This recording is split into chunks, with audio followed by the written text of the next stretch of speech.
पहिल्या प्रथम तुकाराम महाराजांची पालखीचा प्रस्ताव जेवण होत आहे, त्यामुळे त्या निमित्ताने तुकाराम महाराजांना वंदन करतो.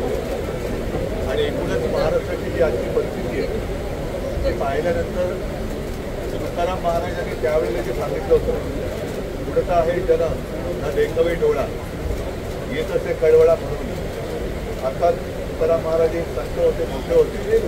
त्यांनी जे पुढे म्हटलं होतं की केवळ उपकाराच्या भावनेने आम्ही हे सांगतो आहोत आणि हे सगळं बोलताना मी माझ्या डोळ्यांनी बघणार आहे, पण बुडणाऱ्या लोकांना जेव्हा अनुभव येईल तेव्हा शहाणपणी आम्ही जे काय बोलतो आहोत ते जनतेच्या हितासाठी बोलतो आहोत.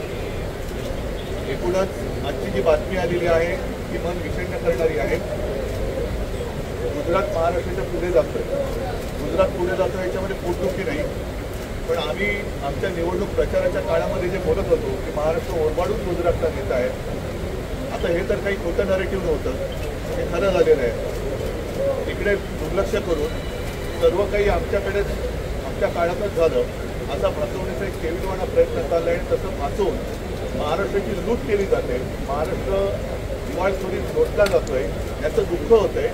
पण येत्या 2-3 महिन्यामध्ये महाराष्ट्राची जनता यांना जागा दाखवेल. आज अर्थसंकल्प आहे. मी काल आपल्याशी संवाद साधला होता आणि त्याच्यात मी माझ्या काही अपेक्षा व्यक्त केल्या होत्या.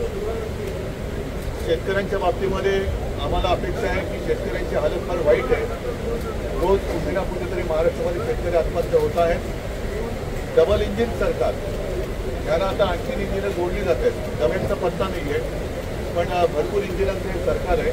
तर मोदी सरकारची किंवा आता एनडीए सरकारची मदत घेऊन राज्यातील शेतकऱ्यांना तत्काळ कर्जमुक्त करावं ही आमची जाहीर मागणी आहे. त्याचप्रमाणे एकूणच शेतकऱ्यांवरती जे काय आभाळ कोसळले, आता पाऊस सुरू होत आहे, तर शेतकऱ्यांना सुद्धा केंद्राची मदत घेऊन वीज बिल सुद्धा माफ करावं अशी आमची मागणी आणि अपेक्षा आहे. त्याचप्रमाणे मी काल बोललो की लाडकी बहीण लाडकी लेक ही योजना जर तुम्ही आणत असाल तर आम्ही त्याचं स्वागत करतो.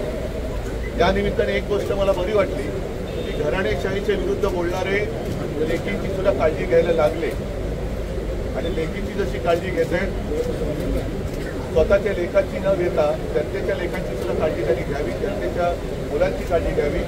महिला आणि पुरुषांमध्ये भेदभाव न करता लाडकी लेक जसं तुम्ही आणताय, लाडकी बहीण जसं तुम्ही आणताय, तसंच लाडका भाऊ किंवा लाडका मुलगा, लाडका पुत्र ही सुद्धा एक योजना त्यांनी आणावी अशी आमची मागणी आहे. याचं कारण असं की निवडणुकीच्या तोंडावरती हा गाजर प्रकल्प आहे, गाजर संकल्प आहे. गाजरं दाखवा आणि लोकांना फसवून आपलं इच्छित देशांची साध्य करून द्या, तेवढं पुरतं हे मर्यादित राहता कामा नये. याची तरतूद कशी होणार, काय कशी होणार याच्यावरती तर चर्चा होईलच.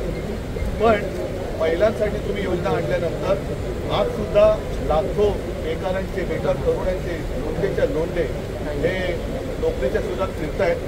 अशा आपल्या मुलांना, अशा आपल्या भावांना घरी आल्यानंतर ही लाडकी लेक किंवा लाडकी मुलगी ही उत्तर काय देणार? घर सांभाळायचं असेल तर जसं काल मी म्हटलं की कर्तबगार पुरुष असतो तशी कर्तबगार महिला सुद्धा असते. त्याच्यामुळे दोघांच्या कर्तबगारीला वाव मिळाला पाहिजे, रोजगाराच्या संध्या सुद्धा वाढल्या पाहिजेत आणि एकूणच्या अर्थसंकल्पाकडे आमचं लक्ष आहे. अर्थसंकल्प सादर झाल्यानंतर मी आपल्या लोकसभा निवडणुकीच्या आधी जेव्हा अर्थसंकल्प सादर केला गेला होता तेव्हा असंच बोललो होतो की कॉन्ट्रॅक्टर जोमात आणि शेतकरी कोमात.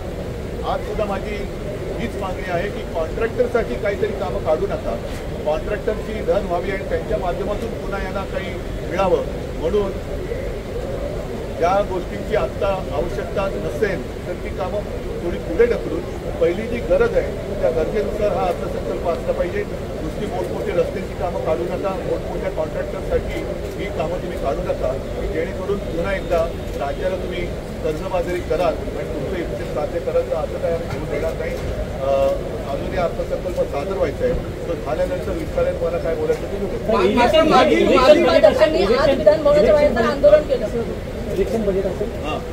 दुसरी गोष्ट की जसं शेतकरी हा एक भाग आहे तसंच शहरी भाग आहे.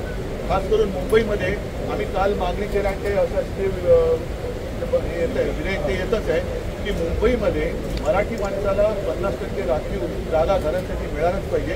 आणि तसंच SRA साठी आता खाजगी बिल्डर सगळ्या काही गोष्टी अदानीला देण्याचं काम एक घाट घातला जातोय तर ते केवळ सर्व काही अदानींचं असं न होता SRA जी एक कंपनी आम्ही स्थापन केली होती शिवशाही प्रकल्प वगैरे त्याच्यामध्ये थेट सरकारकडनंही कॉन्ट्रॅक्ट दिली जात होती पण त्याच्यामध्ये व्यवस्थित टेंडर काढून सेटिंग करून नाही तर ती सुद्धा घरं देण्याची जबाबदारी सरकारने घ्यायला पाहिजे कारण आता झोपडपट्ट्यांमध्ये सुद्धा काही बहुमजली झोपडपट्ट्या उभ्या राहिलेल्या आहेत तर त्याच्यात पात्र अपात्र हा सगळा जो काही घोळ आहे याच्यावरती सुद्धा सरकारकडनं व्यवस्थित एक तोडगा काढला जावा आणि शहरी लोकांनी शहरी नागरिकांना सुद्धा स्वतःचं हक्काचं घर मिळालं पाहिजे मी परत सांगतो की मुंबईमध्ये विशेषतः मुंबईमध्ये इतर शहरात तर आहेतच पण मराठी माणसासाठी 50% राखीव घरे असलीच पाहिजे. मागील बजेटची